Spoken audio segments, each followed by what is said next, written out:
വടക്കൻ വിയറ്റ്നാമിലെ തായ് നുയൻ പ്രവിശ്യയിലെ ഒരു കത്തോലിക്കാ വിശ്വാസിയുടെ ഭവനത്തിൽ അർപ്പിച്ച ദിവ്യബലി തടസ്സപ്പെടുത്തി പോലീസ്. ഡായ് ഡോ കമ്മ്യൂണിലെ ബിൻഖാങ് ഗ്രാമത്തിലായിരുന്നു സംഭവം. ദിവ്യബലിയിൽ പങ്കെടുക്കാൻ കുട്ടികളുൾപ്പെടെ ഏകദേശം 20 കത്തോലിക്കർ എത്തിയപ്പോഴാണ് പെട്ടെന്ന് വൈദ്യുതി വിച്ഛേദിക്കപ്പെട്ടത്. തുടർന്ന് പോലീസും പ്രാദേശിക ഉദ്യോഗസ്ഥരും വീട്ടിലേക്ക് പ്രവേശിച്ച് വിശുദ്ധബലി നിർത്താൻ ആവശ്യപ്പെടുകയായിരുന്നു. ഈ സംഭവ വികാസങ്ങളുടെ ദൃശ്യങ്ങൾ വൈദികൻ തന്റെ ഫോണിൽ പകർത്തിയിരുന്നു.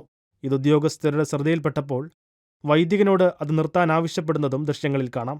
വീട്ടുടമസ്ഥനെയും 2 കത്തോലിക്കാ വിശ്വാസികളെയും പോലീസ് സ്റ്റേഷനിലേക്ക് കൊണ്ടുപോയതായും വൈദികൻ റിപ്പോർട്ട് ചെയ്തു.